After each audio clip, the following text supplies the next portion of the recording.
Hey guys, we are in week 2 of the series Worth It.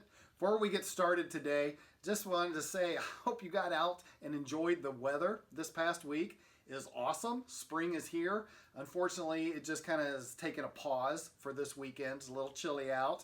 But you know what? I cannot believe that Easter is this coming week. Easter is right upon us.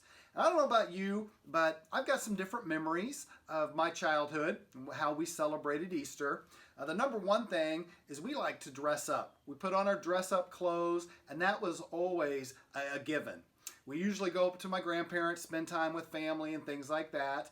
But I do remember back to a specific Easter Sunday to where I wore my favorite suit. Now this was kind of a fall suit. It was rather heavy, and it was a blue denim leisure suit. We're going to pop up some pictures here. One is with my family, kind of a family photo. Another one's with me and my sister. You can see that suit. And yeah, you guys are probably jealous because that was an awesome suit. Well, spring rolled around. I did not care that that was a fall suit. I was going to wear my favorite suit.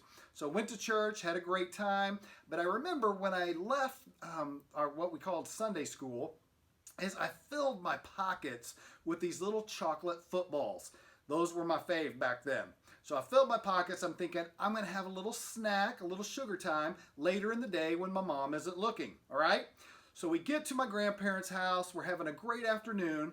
When I look down at my pants and I see something is going on here. There's this big brown spot developing on my pants. Now, hold on, guys. I know some of you are thinking that that brown spot might be in the rear of the pants. It was not. It was in my front pocket where the chocolate had become like this chocolate goo. And so it was gross. It was disgusting. I was so upset. My mom was furious at the time. And I remember finding myself just sitting in my grandparents' room in my undies for about an hour while I waited for my mom to wash out my pants in the sink. Then after that, you know it, I had to wear wet pants basically for the rest of the day because that's all I had. But see, you know what? When we think about Easter, for you it could be jelly beans, it could be egg hunts, it could be dressing up like I did when I was a kid, or maybe it's a big chocolate bunny is what you think of when we think of Easter. But you know what? There's so much more. And I think Easter couldn't be coming at a better time for us. Well, you know, I've given messages throughout the years showing the scientific and historical evidence that yes, Jesus truly died. And then a few days later, he was seen out walking around and was witnessed by hundreds of people. But you know, there is no way we can ever explain how the resurrection occurred because yeah, it was supernatural. So Easter 2020, it's going to look a lot different for all of us. We're limited on how we can travel. We're limited on who we can spend time with in our world. But like I said earlier, I think Easter is coming at the perfect time. It's a time that we can refocus our hearts and our minds on Jesus rather than what's going on in our world. And so tonight, I want you to do something a little bit different. Rather than for me to read through this long passage of scripture about what kind of Easter is all about, I'm going to have you do that. Whether it's in your small group after we get done here, or you can do this with your family or on your own. Okay, and our questions are set up that way. Either way. So basically, we have Jesus comes to earth in the form of a man, lives a wonderful, perfect life, is teaching and preaching and healing people.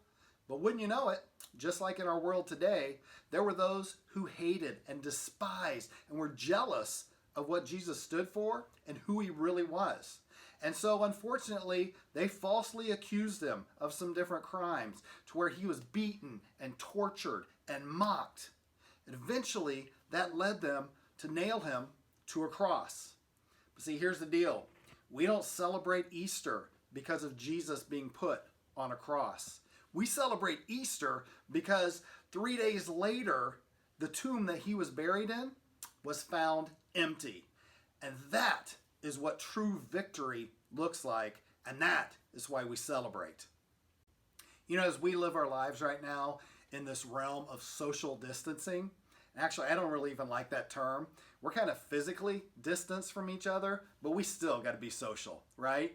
And you know what? When we look back on all of this, Are we going to look back and only think about what's been done to us or what's been taken away, things that we've lost throughout this time? Or what if?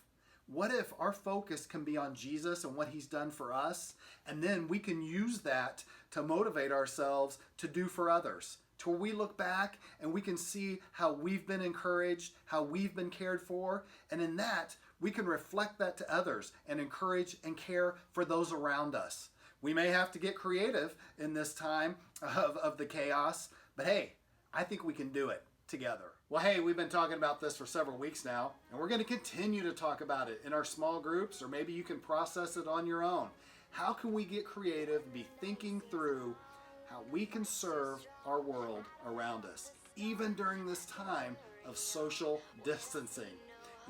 While we're on this journey together, we just want you to know that God is still the creator of the universe. He is still in control. And his son, Jesus Christ, wants to grow and strengthen your faith throughout this journey. Easter, again, could not be here at a better time. I just want to leave you with one last thing. As you're going through your Easter candy later this week, man, if you run across any of those black jelly beans, you save them for me. And the next time we meet in person, I'll take them off your hands. Have a great week.